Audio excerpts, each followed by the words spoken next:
I am happy to have Automotive Seminars as a sponsor for the show. Now, if you're not familiar, Automotive Seminars is a diagnostic technician training company.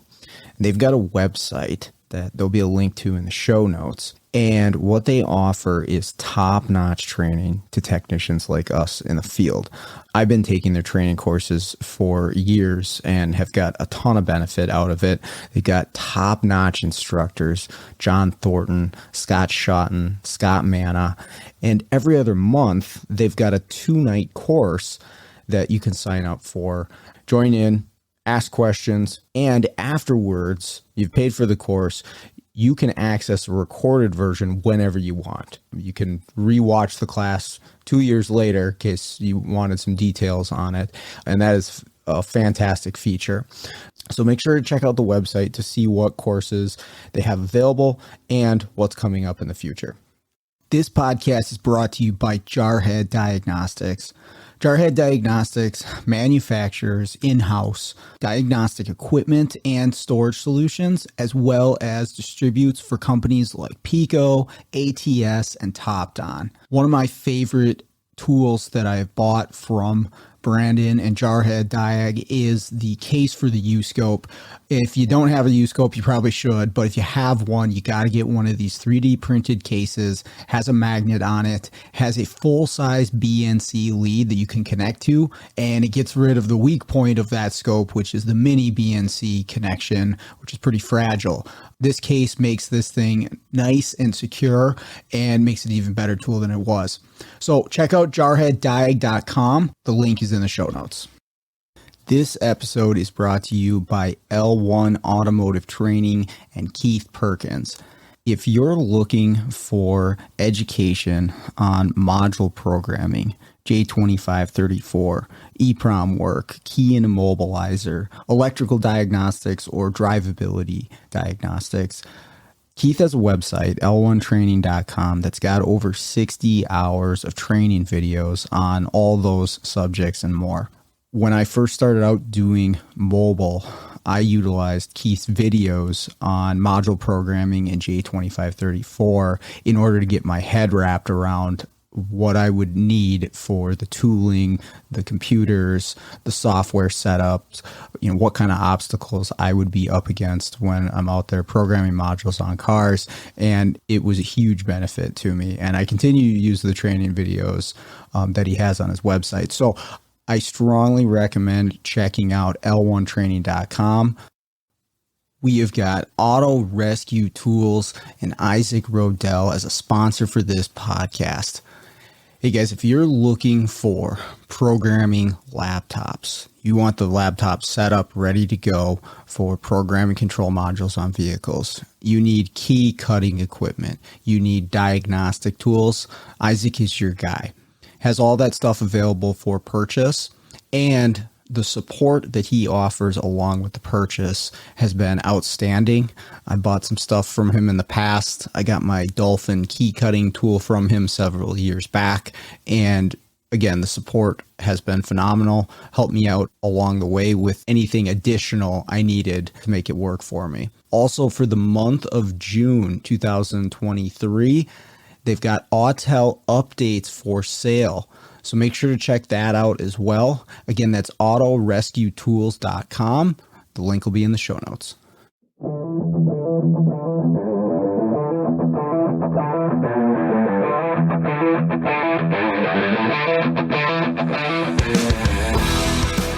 Welcome to the Automotive Diagnostic Podcast. We're going to explore ways to sharpen our diagnostic skills, find learning resources, and hear from experts in the automotive field. Hey, what's going on, automotive world? This is the Automotive Diagnostic Podcast. My name is Sean Tipping. I'm going to be your host today. On the show today, we are going to answer your questions. So I put out a request, it was probably close to about a month ago, and I wanted to do a listener Q&A where you send me your questions, automotive diagnostic related, and then we would answer them on an episode of the podcast. And that is today. Of course, I assembled some brain power to help me with this because I wanted to make sure that these questions were answered correctly and thoroughly. And I definitely have that with me today. On the show today, joining me is going to be Matt Fanslow, who's been on the show many times before, back by popular demand, Chris Groff, and new to the show, but extremely happy to have him join us today, is Scott Shotton. And if you're not familiar with Scott, he is a automotive trainer. He's taught for an automotive community college, and he also does mobile diagnostics and programming. He actually has a website called the Drivability Guys, and I will put a link to that in the show notes so you can check that out.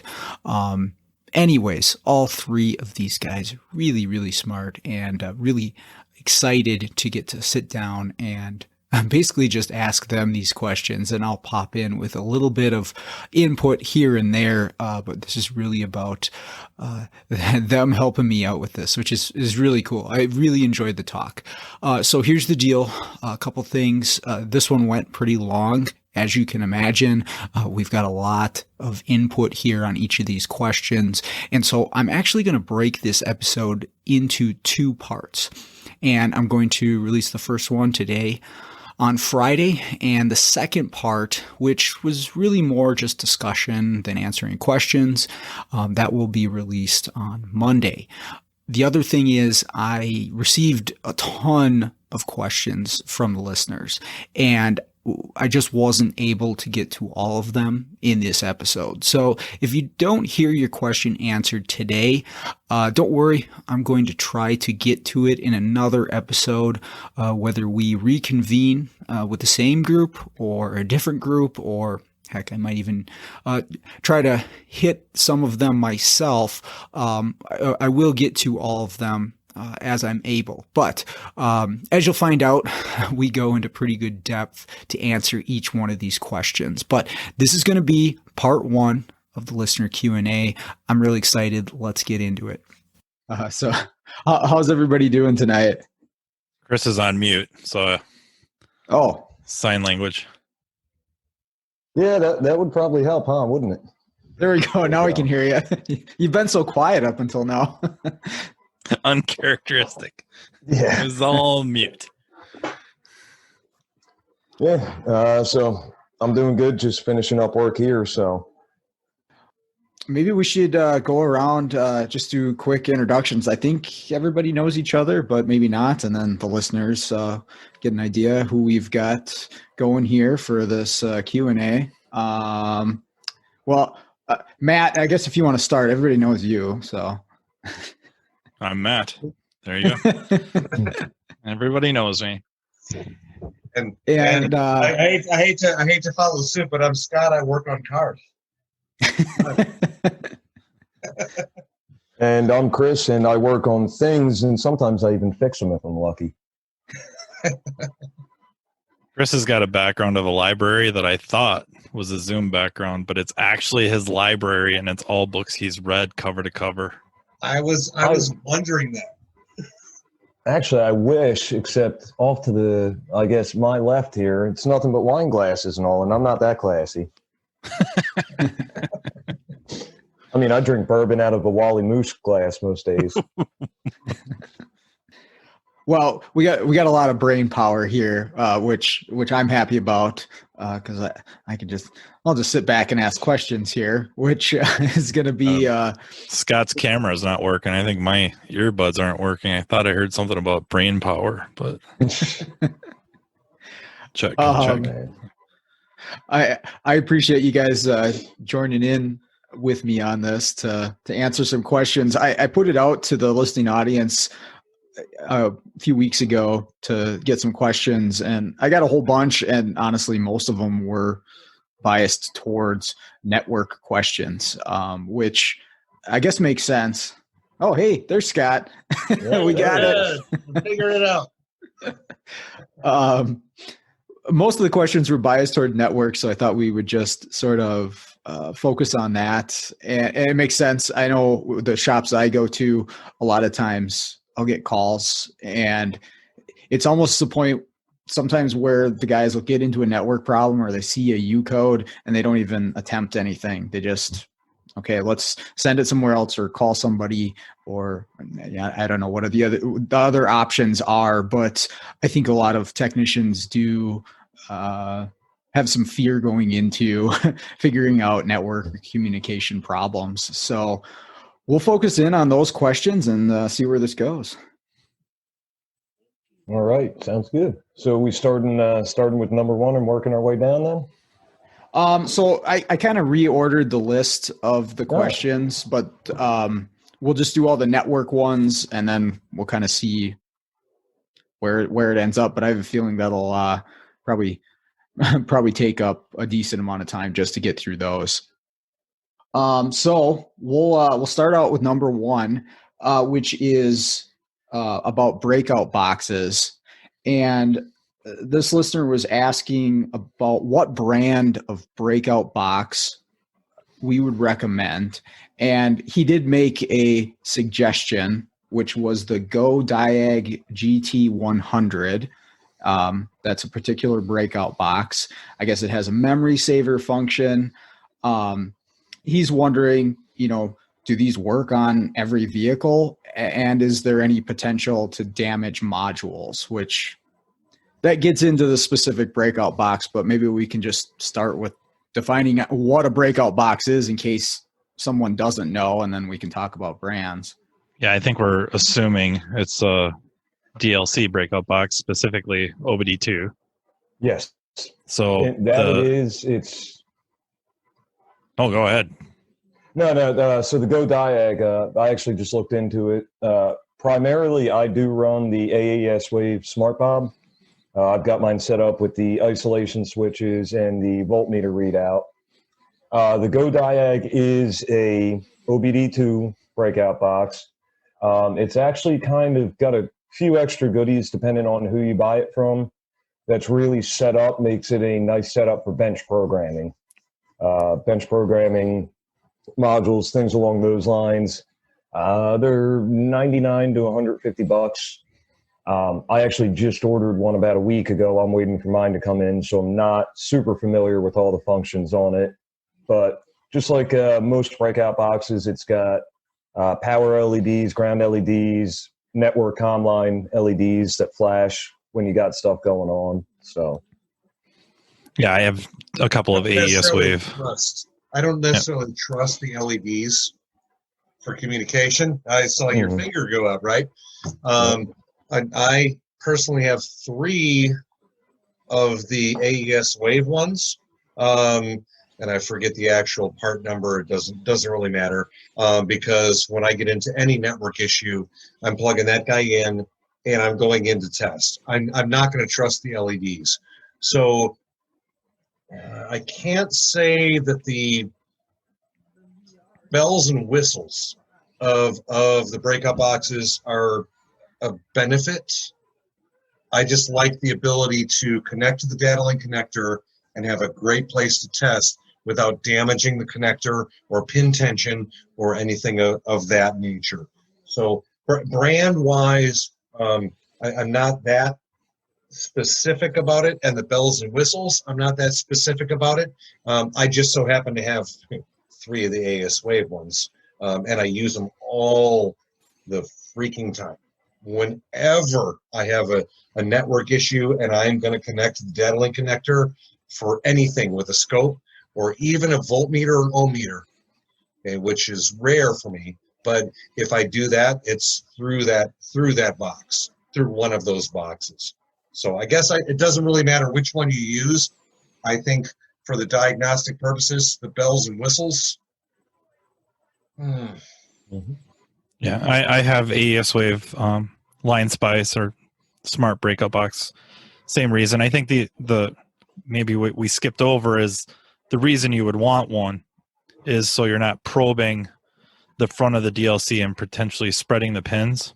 Agreed. or the terminals. It wouldn't be technically pins, but spreading the terminals. Once in a while, you'll get one in where you can tell somebody's been digging in there with, like, the power probe hook or something. Like, I don't know, maybe the biggest pick they could find, or test light. They just jam that thing right in there. Especially if you're in an emissions test area where no communication is going to cause a emissions failure, and the car could work perfectly fine. But if you spread those terminals at 6 and 14, you're going to fail the emissions test. So, right? You don't have to probe the front, because some car lines, back probing the DLC is rough. Some are wide open. You could do that if you wanted, but now you're talking about something you plug it in, boom, now you have access to all 16 pins. You can hook up meters, scopes, or certain functions on cars, like, Toyota comes to mind, where you're jumping pins to do something with the immobilizer system. It comes in really handy. And then Chris made a really good point about bench programming, whatever the scenario may be. Maybe you're having problems programming a module on the car.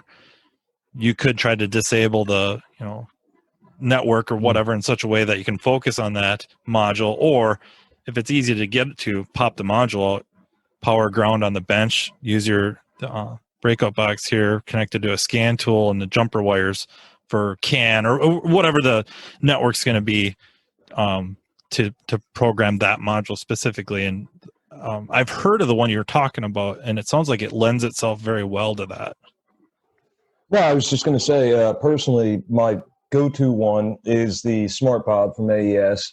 I've got a couple I built myself, J1939 ones, automotive can. But the AES Wave one, I know everybody likes the small Bluetooth VCIs now. One, they're very expensive. Two, they're very easy to leave behind. A lot of people are putting tethers on them, or they're running extension cables anyway. So honestly, I just made it a point. My VCIs go right onto my breakout box. Breakout box goes in, and right off the bat, I get a voltage reading on the battery. I've got easy access to all 16 pins in my VCI somewhere where I'm not going to forget it. It's one of the reasons I like it. The other thing is, sometimes you're testing and you're under a dashboard, you don't have a good ground, or you don't have an easy to access power source. You plug that banana plug right in there, and you've got good power, good ground. It's the multi-tool. To me, I have, in the past 2 years since I bought my first one, I don't think I've touched a single car without having my breakout box hooked up. I may not use it every time, but the functionality is there. I can do a lot of different stuff with that. So it's become one of my go-to tools, regardless of whether or not it's a network comms. And as Scott said earlier, don't trust the LEDs. They'll flash. You can actually have quite a wide voltage spread.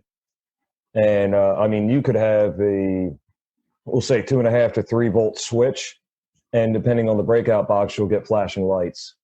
So it's nice to see it. It's a visual, if it goes dead, something like that. But there's a lot of ways to use that tool as well. So, for example, let's pretend pin 16 didn't have power to it, and your scan tool relies on power from pin 16 to power up or work the Bluetooth device or whatever the case. If you want to communicate with modules on the vehicle and you want to do this quick, right? You're going to have to find why is there no power at pin 16. You can jump a power to pin 16 on that breakout box. Get your scan tool to communicate, scan do a full module scan while you're looking at wiring diagrams to figure out why is there no power. You can jump a power in and make it work, and it makes it an easy way to do it without damaging the connector, without pinning into a wire or whatever the case. So yeah, my breakout box, it is in a drawer in my truck, and it has jumper wires with it for that same reason. We can't power up a scan tool, no power. I'm jumping power in, starting my scan tool, and I'm looking at wiring diagrams. So again, there's many uses for that tool. That that's almost as valuable as a scan tool, in my opinion, the DLC breakout box. Yeah, especially if it saves you from losing a VCI, which I'm pretty good at leaving those behind. So I think I'm going to use that method from now on. The one thing I would note on the breakout boxes, if you're wanting to connect directly to a particular network, and we'll probably get more into this as we go, you just need to be aware if the vehicle has a diagnostic CAN network where your DLC isn't necessarily hardwired into the vehicle's networks or the network you're after in particular. And as long as you have a diagram and understanding of the system, that's not a big deal. You can still use the breakout box. It might have less function on that particular vehicle. Chryslers, a lot of them come to mind where. So your suggestion then, or your statement refers to, well, we could pick on slightly older Chryslers, where we've got a diagnostic CAN-C that is just 2 wires going to the FCM or the, whatever gateway module it is. Okay, that 5 characters long or whatever the case, and then it splits into CAN-B and CAN-C or IHS or whatever the case. Right, you're only scoping at the data link connector, diagnostic CAN-C in that case, correct? Yeah, right? Yeah. So you're only seeing communication between the tool and the gateway module. Right. So that would be one of not the fault of the tool, but the fault of the design of the vehicle. And again, wiring diagrams is where we figure that out, because you may have to, tap in somewhere to get to diagnostic CAN-B, or not diagnostic CAN-B, CAN-B on that particular Chrysler. It's not at the DLC. So you're going to have to be intrusive. You're going to have to get it at a module or something of that nature. Right? I agree. I think that's some really good advice on a breakout box. I think everybody should go out and buy one now. Yeah. One thing I will add is I saw he said it does have a memory saver function built into the Go Diag. Sure. I would imagine, and just from reading through it quickly, it's a Chinese company, from what I'm assuming in the translation of their little sales spiel on it. As far as I'm aware, it does not actually have a backup battery built into the Bob. Basically, they're saying to do very much like we were saying. Take a battery, jumper that into your DLC, your breakout box, and use that. And as far as that goes, I use a separate memory saver. I don't know what you guys do. Yep. I've got the OTC one, and then one from Easy Red, which it's the same as the OTC. It's a clone. Yep. So I definitely would not make a decision on a breakout box based strictly off of a memory saver function. You can do the same thing with anything. And in all honesty, for the most part, a $40 one performs, generally the same as a $75 one. What I look for is warranty, overall component quality, and you go from there. You make an informed decision. The breakout box is not going to make you a master network diagnostician. It's a tool to help you, but you could drop $400 on a breakout box. It's not going to make you better at what you do. I know some people don't want to hear that, but okay with that. Mm-hmm. I just heard I spent $400 for nothing. So I haven't yet. I was tempted. Yeah. I'm a cheapskate. Does the tool do what I need it to do? And I know I see you waving your hands there. Do I need a little voltage display? No, that's what I have voltmeters and scopes for. Okay, so I guess I'm not a cheapskate because I own a bunch of scopes and so forth. But the point is, if my breakout box does what it has to do, that's what I need, right? The memory savers, voltage things, LEDs. Honestly, I don't care. If I got that connected to the car, I already have a scan tool connected, and I'm probably getting close to plugging in a scope. So the LEDs and the little displays and the memory saver, my opinion, don't matter as much to me as access to the wires without damaging the connectors. That to me, that's give me a plain old breakout box, DLC breakout box, and I'm good with that. Yeah, I think the one note on that particular model they did mention that would be above and beyond some of the other ones I've seen is that bench module flashing option, because it has the connection on the one side for the DLC, but then it also has another plug-in where it's got like a pin out, and you can actually pin specific pins on a module. Now, if you don't do that ever, that's not useful to you. Don't spend the extra money. But if you're planning on doing that, and for whatever reason, you're doing bench flashing at home, or you plan on getting into that, then it might be a pretty useful tool that you could, utilize it in other ways, I think. Yeah, in this group, the four of us in this room right now, that makes a lot of sense to us. But the majority of technicians aren't really thinking about bench flashing.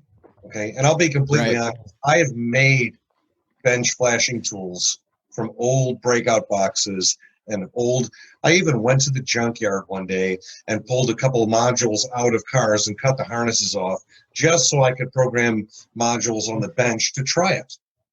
Right? And then how practical is it in the real world? Right? So the frequency of us doing bench programming, especially on cars nowadays, is infrequent. So it's going to be one of the guys or gals that are dealing with the crazy oddball issues. For your general technician, that they probably shouldn't even worry about bench programming. I mean, I remember think that's fair to say. When the parts stores were talking about, we can pre-program this module. Okay, fine, pre-program it, and then when you plug it into that Chrysler, it still doesn't start because you still have to program the keys. So what is the point of pre-programming it anyway? And I'm talking about like 1998, right? That's freaking old. So, today, no, I will if I have to solve a crazy issue, but no, get the car, get the module, program it on the car. That's my opinion, right? But the tool is available. The breakout box can make that work, but you better know what you're doing before you go that route. And there's plenty of resources to learn that stuff. But your average tech, probably not going that way. Do you guys agree or disagree? Sorry, I got my soapbox there for a minute. No, I think that's fair to say. Yeah, it's I consider bench programming no different than EEPROM work, some types of key work.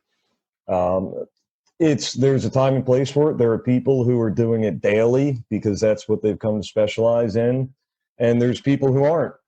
And it's like anything else. Yeah, you can go out and such told you to get it, and you get it. You never use it. You really need to. I'm not even going to say a general tech because I don't want to say one way or the other.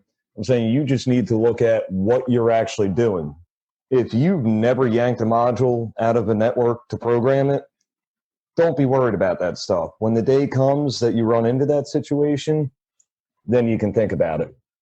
But yeah, for the most part, we like to overgear ourselves at times and, wind up having a lot of stuff collecting dust at the bottom of the toolbox that we could have saved money on and used towards training or something else. I've never bought a tool just because I thought it was cool. Really? I got a guy you should meet. It seems to be like the only tools I buy. Functionality, who cares? This is cool. All right, should we move on to number 2 here? I think we covered that one pretty well. That was only number 1? We only made it so far? Right. This is just part 1. We got to come back for 10 parts. Yeah. We'll see. We'll see what how this ends up. But number 2, how can we distinguish between? And they say CAN networks, but I'm going to add something in here. How can we distinguish between different CAN networks using a diagram? And I think a question for everybody. It was, how do we distinguish between different networks in general when we're looking at a wiring diagram? Because obviously we're going to have more than just CAN networks. So you could have multiple CAN networks on a vehicle. You do on a lot of them, but you also have LIN bus and other single wire networks on a vehicle. If we're just looking at a diagram, how do we distinguish that? What is on this network and what is on that network? I see Matt thinking. My knee-jerk reaction is the diagram usually says. Yep. So That's, I mean, not trying to sound like I'm oversimplifying it, but offhand, other than maybe some poorly redrawn Asian Euro vehicles, this OE and most schematics call out what network we're discussing or you're looking at, and then a lot of times you can look up specific networks. So I'm probably thinking mainly our aftermarket resources of information, Mitchell AllData, that type of thing. You can go to your diagrams and then network, and then sometimes you'll choose which network, or it will show the whole thing and then kind of call it out, like this is going to be LIN, this is SIL, CAN, high speed CAN, B CAN, all the different labels, GM LAN, whatever name you want to come up with. Some of those networks like LIN or SIL might not be so much like vehicle wide. They're usually something very specific to a component, to a module, and it's, for lack of a better word off the top of my head, isolated to that. So maybe some throttle bodies use a SIL bus CENT going to a control module, and it's very dedicated. It does not go anywhere throughout the vehicle except for that stretch of wires between the two. And I'm worried that answer's overly simplified. no, I mean, I was going to say I would simplify even more. I mean, especially if you are not experienced with network communication, I kind of boil it down to, is it a 2-wire network or a 1-wire network, and where do the wires go? Right, and the wiring diagram or the network topology wiring diagram, which also needs the actual wiring diagram, but that spells it out for you. This particular components are on a CENT. These are on LIN bus. These are on high-speed CAN. These are on medium-speed CAN. But when you see it on a piece of paper laid out, then and in most cases, network diagnosis, in my experience, is not that tough if you can look at what Matt was talking about and see it on a piece of paper. I heard the podcast you had earlier about scan tools, and Matt had made the comment about the topology screen on a YTech 2. About it, we wish everyone did it that way. I have said that for a long time too. That is beautiful, because that, granted, it is not a wiring diagram, but it spells out everything for you. Other manufacturers are following suit. The MUT3 for Mitsubishi has done it for a while. Ford, I think, is getting on board with that too, even without the SP, their extra subscription. And the Autel 909 that I have is doing it on like ISTA for BMWs. It's doing, even on GMs, where the GM factory tool doesn't do that topology screen, you can go and see that topology and then network layout and that visual. Because if you think about it, we're all visual people. You can explain to me how a differential works, but until you get one in your hands and you take it apart and put it back together, you really don't know. Same thing with network topology. When it's on the screen, color-coded the same way YTech 2 does it, it's beautiful, right? And it's not tough. It's a simple, and now we have tools that do it. So again, YTech 2 is awesome. Hopefully everyone follows suit. Sorry, I got on my tangent again. No, absolutely. Like you guys have both said, honestly, I can't recall. I was thinking about this last night going through the questions. I can't recall the last time I ran through information bus, is what all data calls it, or network comm line diagram, whatever it may be referenced to in your service info. I can't remember the last time where I saw one that was not labeled with whatever, the OEM designation for that network may be. That being said, and I'm sure we're going to jump into it with some of these other CAN questions, there are low-speed CAN has certain layouts, star patterns, everything else that you could look at if you ran into that situation. But really, I cannot remember. And I went through about 30 different vehicles last night just trying to look. And I went through Motologic, Identifix, All Data, and ProDemand. I did not find a single vehicle that did not label the networks accordingly. And for every single one, you were actually able to, as Matt was saying, find more information as to what is on a Ford medium speed CAN versus a high speed CAN. I will say, once again, going back to network topology, certain networks are designed a certain way. If you see a head unit and speakers and convenience features, they're generally not going to be a high-speed CAN. If high-speed CAN is generally safety-critical or emissions-critical network modules. More convenience features, they're running, a lot of them are running most now. We'll get into that. But yeah, you can, as you develop a little more understanding in it, begin to see what modules are on a network and kind of be able to lay out, this is here, these are separated. And that will also lead us into our gateway module discussion that'll be coming up, I'm sure. Chris, you mentioned something, and I feel obligated to mention this because I don't want it to be left out. When looking up wiring diagrams, and regardless of which source, All Data, ProDemand, whatever the case, listeners should know that when we're dealing with a network or potential network issue, there's a separate section for those wiring diagrams. Correct?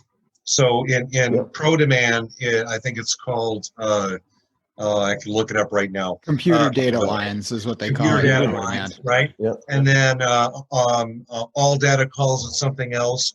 But information bus. And correct. And there are so many wiring diagrams on modern vehicles. If we're dealing with a communication issue and we want those, there is a way, like we just said, to find just those communication wires, because otherwise, a technician is going to, pull their hair out looking up, 500 pages of wiring diagrams. The service providers have done a pretty good job of breaking that down to, here's the communication wires. Right? I just wanted to make sure that was clear for the audience, really. Because if you had to look up, the ABS module and the powertrain control module and the cabin compartment node and the, blah, blah, blah, to find all those wires, that would be way time consuming. So thank you to the service providers for doing that, whether it's OE or aftermarket, that's where you have to go. And I will tag on to that just as a reminder, because I think pretty much everybody has gotten burned by incorrect aftermarket or OE wiring diagrams. 95 to 98% of the time, it's right. But if something isn't jiving, stop and think about it. I mean, OE, even network diagrams. Network diagrams, I find, are generally the closest to being accurate all the time, but things are left out. So just keep that in the back of your mind as well. Yeah. And Connectors. Yep. I got almost burned on a Toyota not that long ago, where even factory SI left out an interconnect on it. So Redundant sources are good. Mm-hmm. Yeah, checking the factory and the redrawn, it's not a bad idea. And certain manufacturers, boy, it is nice to have a redrawn whole network on 1 or 2 pages, as opposed to, like you were saying, 4, 5, 6, even more pages to try to get the whole network figured out. I know, like, for instance, GM, they do a really good job of laying out their networks individually. Just here is the CAN bus network. Here is the LIN bus network. Here's all the modules. One of the things that I think is identifying which network is which. I think, like we've mentioned, it's not too difficult. The difficult part to this for me, and this kind of goes beyond their question, but it's identifying which modules are actually present on a given network on a single vehicle. And again, that depends on the manufacturer and how they label their diagrams, but that can be really challenging for me just to figure out what is supposed to be, or what is actually on this car and what is on the diagram. Yeah, sometimes you got to use a combination of codes. Are you wondering if it has this module, but there's no other module setting code saying it can't see it? It's either not supposed to have it or it has it and it's fine. Right. Correct. And I was just, not to keep, where we're always just kind of one-upping each other. I don't want to do that at all. Mm-hmm. But we're talking about the redrawn diagrams, and it, just word of caution, right? If there's potential to be a mistake, it would be on the redrawn more than anything. And they're easy on the eyes. They really are. They're uniform. You get used to them. You get comfortable with them. But it opens up more possibility of when they're redrawn that there's a mistake. And, you see it big time on like DIN diagrams. Nobody likes looking at DIN diagrams. And yet a lot of times you're going to find out the redrawns are inaccurate.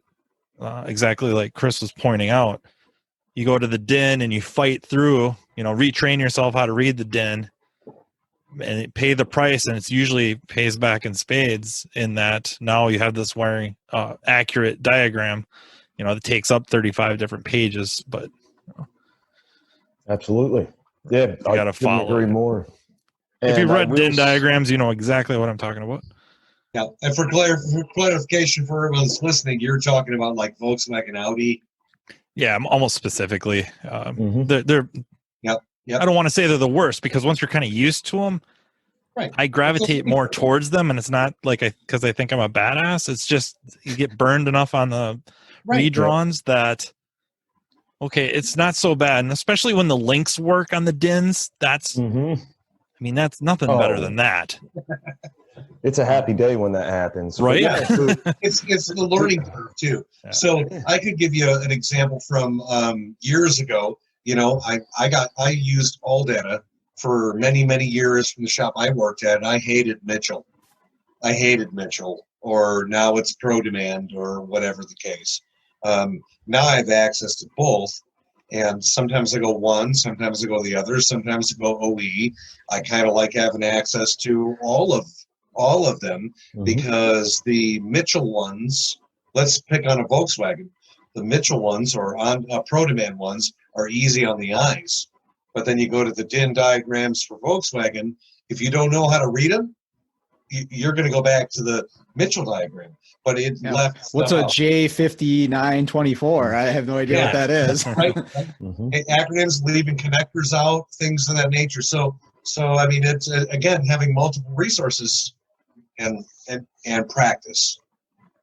So where were you going on that again initially before I really took this down the rabbit hole? Sean was talking about, you identify the network. It's figuring out which modules are supposed to be there if or not.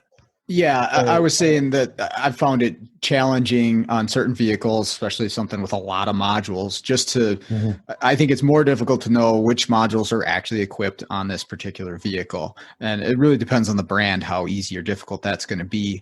GM has their RPO codes. That's the one I deal with a lot. And so I try to rely on those, but the network diagrams, even the GM ones, can get difficult to navigate as you're trying to figure out which module exists and which one doesn't on Yeah. that particular vehicle. So that's where I struggle a little bit, as opposed to figuring out which networks, which module is actually here and which one's not.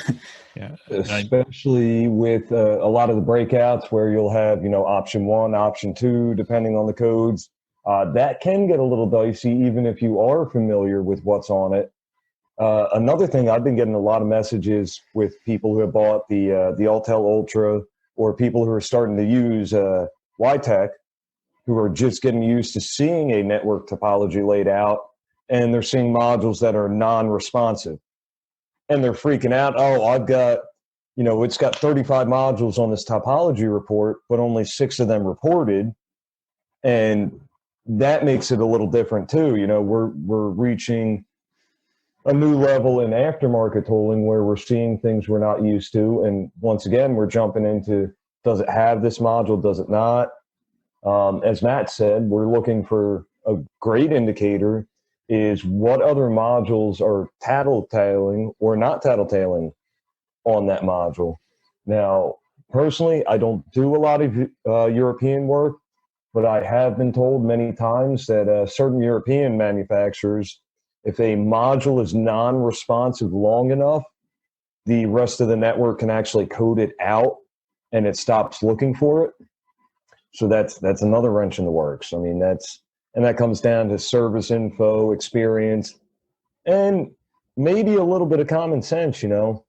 If you run a full code scan and nothing is tattling on the infotainment unit not being on the network, but you have no comms with the infotainment unit and you got that big 10, 12-inch screen with the nav and all, you should still be looking at it. So there's no hard and fast rule. Like, there's really no hard and fast rule for anything in this industry. But, looking at what you have, looking at the options, you've got to use GM, you've got a High Country or a Denali pickup.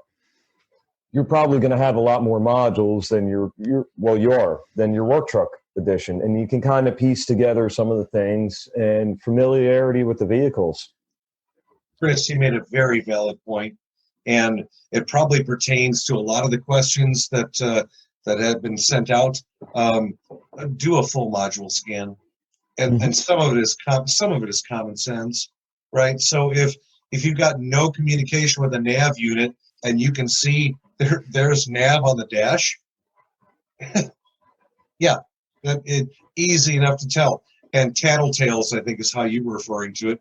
We got no communication with the BCM code store to use something in multiple modules. Then, yeah, you know it's an equipped module. Maybe BCM was the wrong module to choose.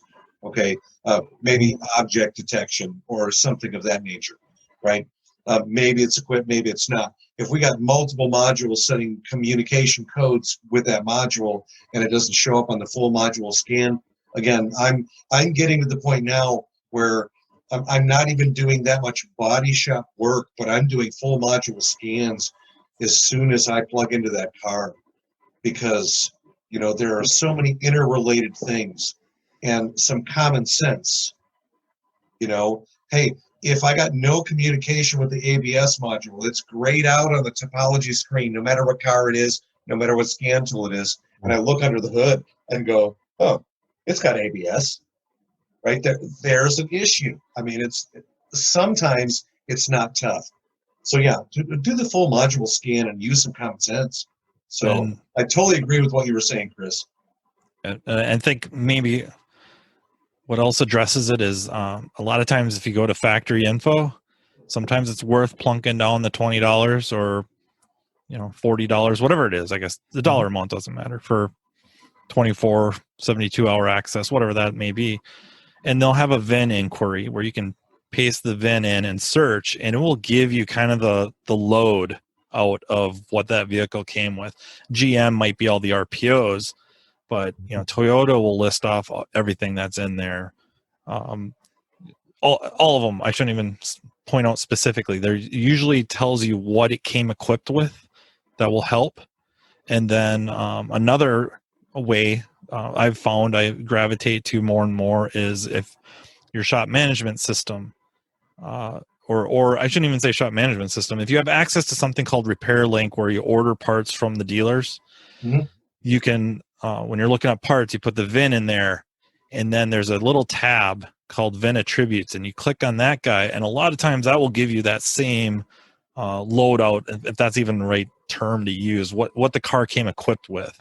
I use that for GM RPO codes all the time. Comes in handy. Repair link shop. And yeah, you just put the VIN in there. And then you can do Control F on the keyboard and then just type in your RPO codes and see if it pops up on that VIN. I mean, it's super handy for that sort of stuff. And it might be, you need to know gear ratios, stuff like that will be in there. But most specifically, like to your question is, did it come, with this, does it have blind spot monitoring, and whatever tool we're using, we can't make heads or tails on if it has it or not. Not that that's even a realistic scenario, but just for something to use as an example, you pull that up and, it came equipped with this. It's got blind spot monitoring, and now I have no comms with either one. And for some reason, no codes. Maybe it's the scenario like Chris is talking about where they haven't talked for a long time. The car is in the rust belt. Some connector got corroded, and they ignored the warnings long enough that it basically said, well, forget you. We don't have blind spot monitoring anymore. Yeah. And you end up recoding the module so that it's looking, and then you get the codes and whatever.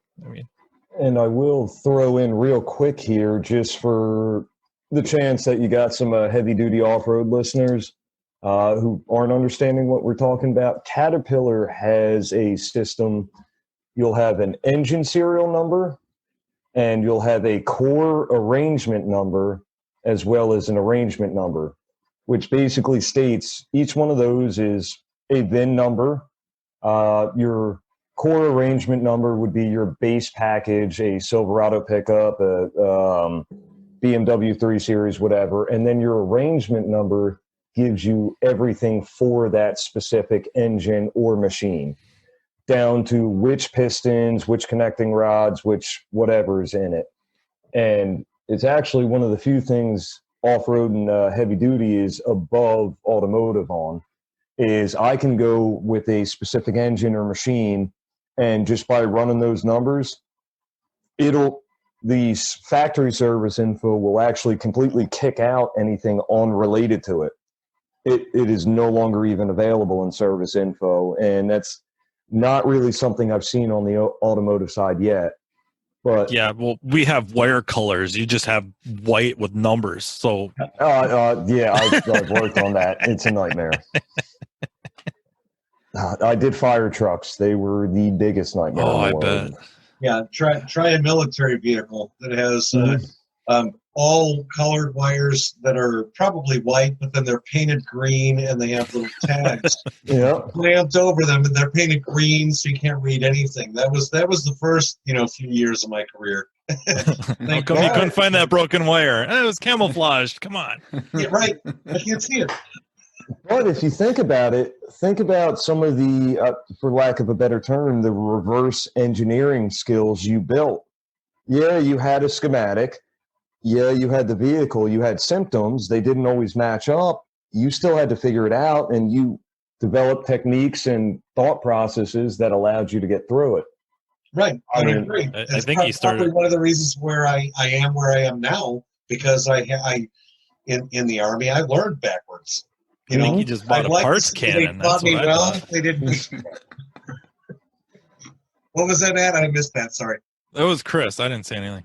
Oh, I said, yeah. Something about a parts cannon, but I know you would never. So. Yeah, well, when we're all young, maybe it happens, right? But it's military, camouflage, parts cannon. It all works. Right. Yeah. Well. We're not getting into dad jokes, are we?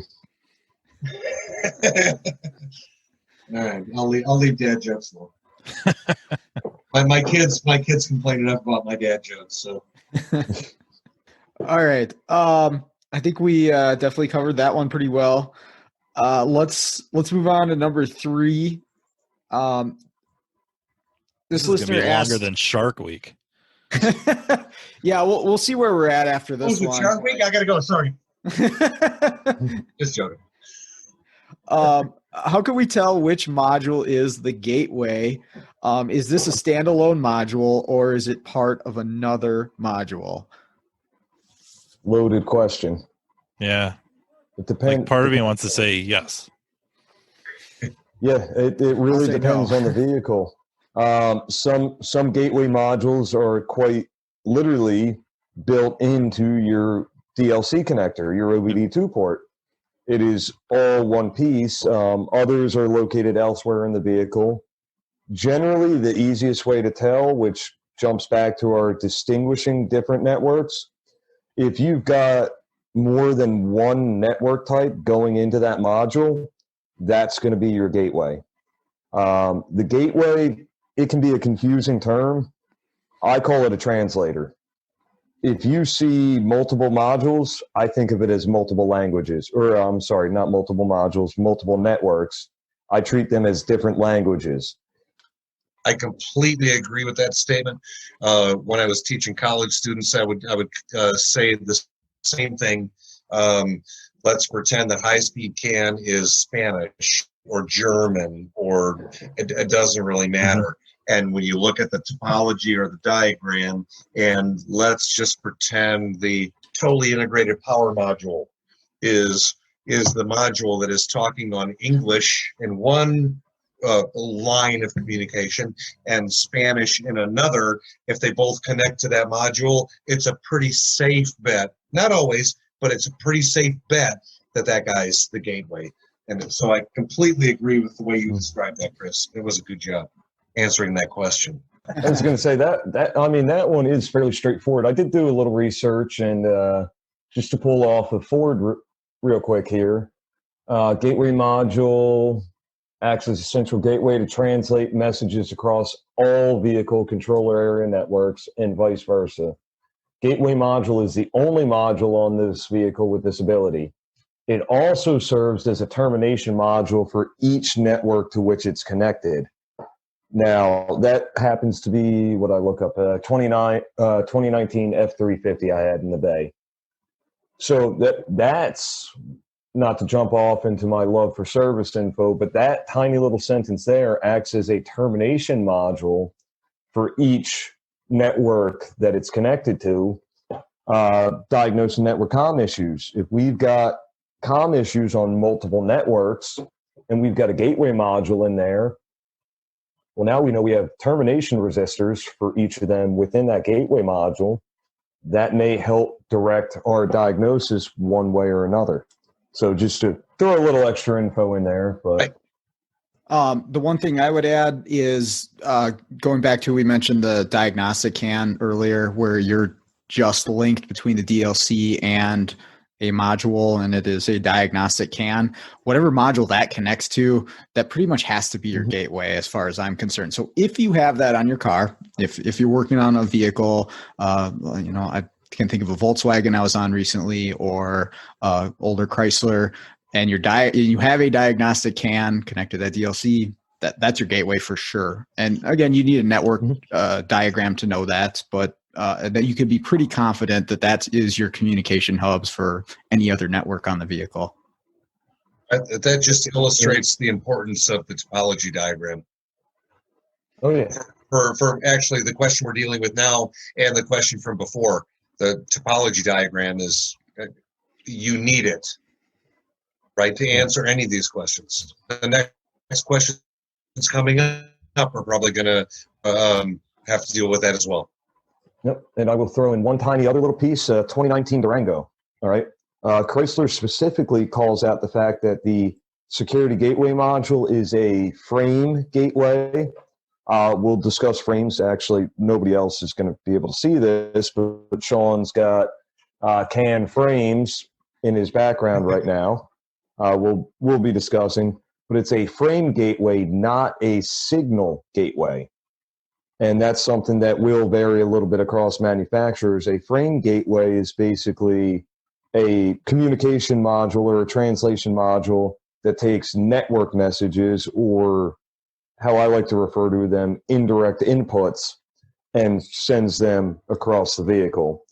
Some vehicles do have signal gateway as well, which is you'll take a direct input from this is going to be factually incorrect, but a park neutral switch and send it to one module, and then it will send a direct hardwire 012 volt, for lack of a better description, to multiple other modules.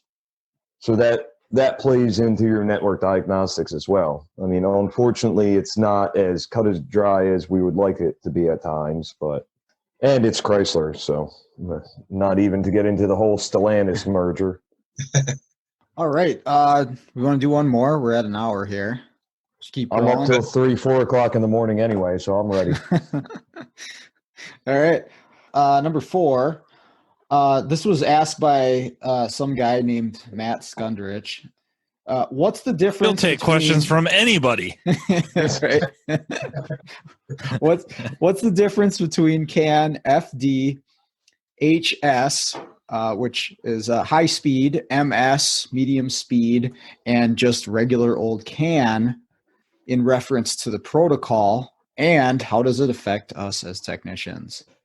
Do you guys mind if I hop in real quick? He's setting us up. Jump all over. Yeah. One. Yeah, you raised your hand. I got a simple answer, but you raised your hand first. Yeah. So you first. In all honesty, the differences between them, it doesn't.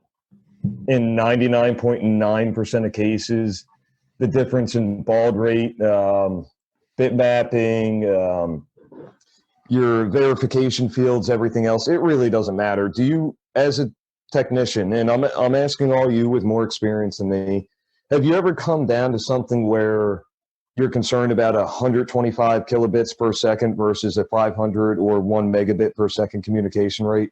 I care about the physical layer, and that's about it.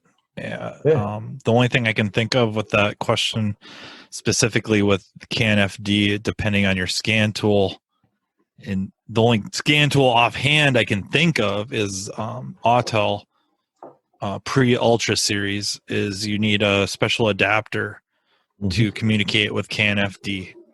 Yes. Other than that, I think, at least with CAN, the physical layer is the same: 1.5, 2.5, 2.5, 3.5 volts.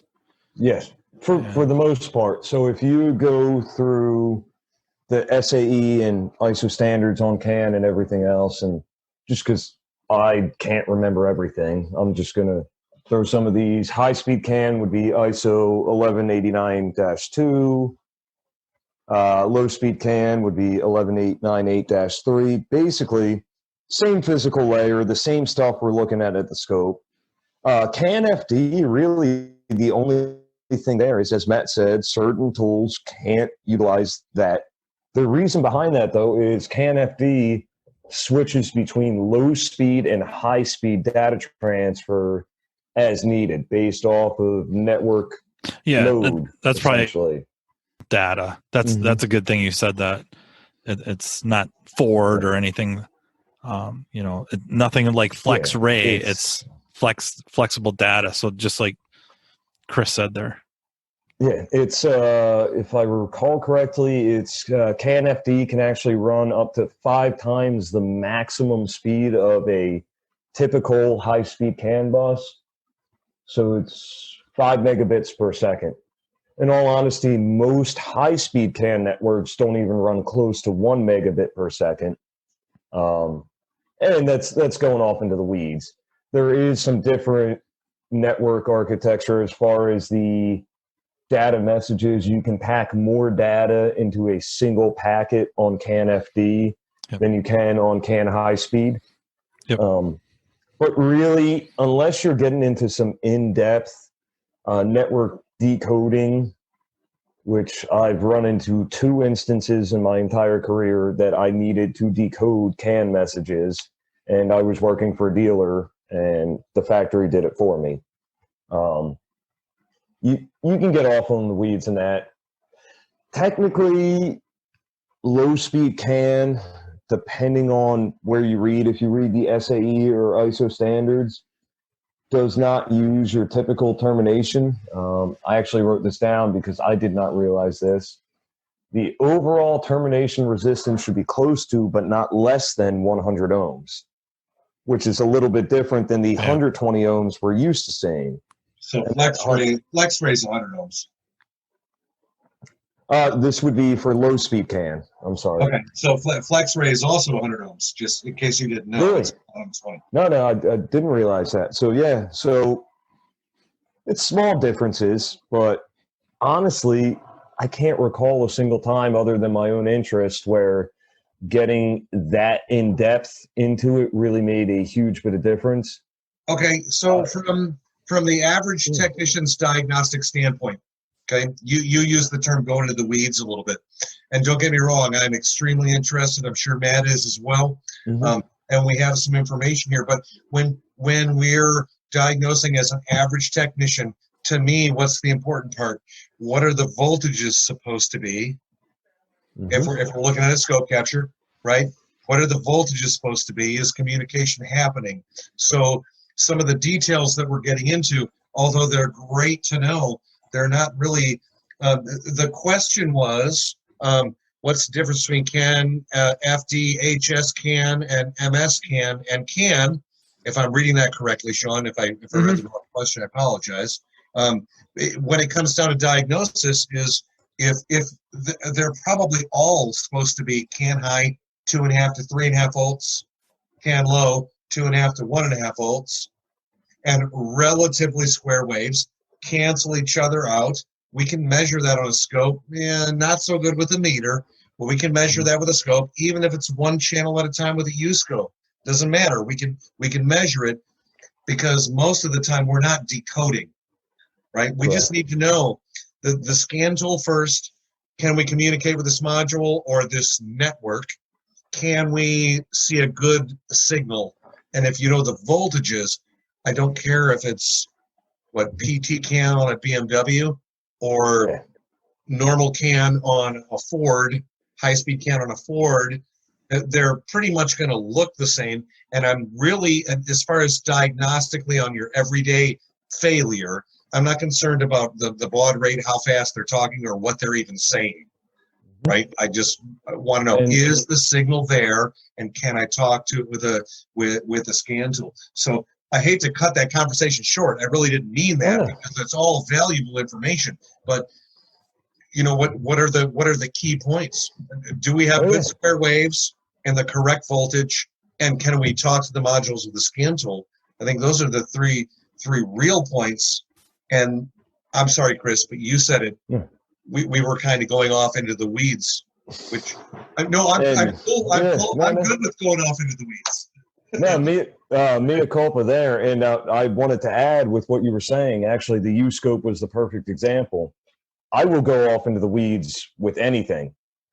But when I do that, I also learn that at the end of the day, what does any electronic control unit look at with the CAN? They don't even look at CAN high and CAN low as separate signals. They run a differential where the U-scope is perfect for that. One lead on CAN high, we'll say the positive lead on CAN high, negative lead on CAN low. You are now monitoring the exact same signal that the PCM is interpreting to make that communication, because electronic throttle body GMs, if anybody's ever scoped to one of those CAN buses while they're running, you would swear to God that was junk. And you have a serious issue until you run that differential channel using a single channel of the scope, and you're seeing exactly what the PCM is, which goes back to you're not getting lost in the weeds. Can we communicate? What's our network look like? What's our high-low voltages? And honestly, the easiest way is to use a single scope channel to look at that. Now, if your voltages are off, you delve deeper, but most times you don't need to go that far. It's fun to talk about it, but at the end of the day, what's going to get the job done the most efficiently, the quickest way, and makes money for you, where it also saves the customer spending excess money. Speaking of simple tests, if you don't, we're going on too long, but speaking of simple tests, what do you guys think about measuring termination resistance at the data link connector? No. I've never solved a network comms issue with that. And one of the upsides of working on off-road heavy-duty equipment, and even some domestic and even a couple Asian vehicles, you can remove network termination A lot of ours were actually just bridge connectors, MetroPack connectors. You can unplug a 120 ohm resistor. I had skid steers and combines running for 6 months, a year, missing an entire termination resistor. And I'd throw a comms code maybe once every couple months, if that. Yeah, you can also have shorted bus wires, depending on how the bus topology is laid out, which will not show up with that test. To me, that test it's kind of like an ohm meter, and I know I'm looking at Matt right now on the screen. I know he's going to agree with me about he's got a big smirk. How crappy an ohm meter measurement is. Like if we were to measure the resistance of a fuel injector, that test is worthless. Load it, run current through it. Yeah, so it's pointless. When you measure certain things, depending on how it's laid out, no, it's not right. You could have shorts, you could have opens, and that test will pass. And you cannot go to pin 6 and 14 of the data link connector, read 60 ohms, and say that network's good. That is BS, right? It doesn't mean it's good. It's like a battery conductance. It's almost like a battery conductance test where if it fails, it's probably bad. If it passes, it might still be bad. You got to load test it. Now, the one thing I'd add like there, that you had no definite answer there. It's probably bad, or it's. Let's throw that in with the diagnostic can that Sean was talking about earlier. What's the network resistance in a security gateway module or on a diagnostic can network that is separating the DLC from the rest of the network? I've seen 4 or 5 different numbers depending on OEM and year. So the old network resistance test at the DLC is even more inaccurate than it was before because now you have these gateway modules thrown in there. Well, and that's a great point, Chris, that if you have a diagnostic can or whatever it is, the important thing, even if you're going to consider doing that test, because I mean, in all honesty, that test doesn't cost you much time. You hook up a couple pins and you read a number and it says 60. Cool. Okay, cool. That resistance is correct. You need to know the network configuration before you even take that at any value. If it has a diagnostic can, doesn't mean anything. Now, here's the thing: on a General Motors vehicle, I think that test means more to me than it would on, let's say, a Ford or a Chrysler, because of the way that they connect their modules together. Where if you have a ABS module, for instance, that is not plugged in all the way, you'll lose all of the modules downstream from that ABS module because the way they daisy chain their network through each one. This sounds made up. Yeah, it's never happened before. So if you know the network configuration, there's a potential that test could mean something to you. Now, does it mean the network's good or bad? No, I 100% agree with you there, Scott. But you could use it as something, to guide you towards, if you know the network. But that's the key. I didn't mean to say that test was worthless. I meant to say it has some value if you understand, especially the network topology, which you pointed out, right? What are we actually measuring? And there are opportunities for a short to ground, even in the case that you're talking about. Let's pretend I had a GM that had a module, a body control module. I'm going to daisy chain these: body control module, powertrain control module, trans control module, and let's pretend the termination resistor is in the trans control module, right? If the wire between the PCM and the TCM, one of the wires, can high or can low, is shorted to ground, that would take the whole network out, right? Yep. However, if we measured resistance at the data link connector, we would still read 60 ohms.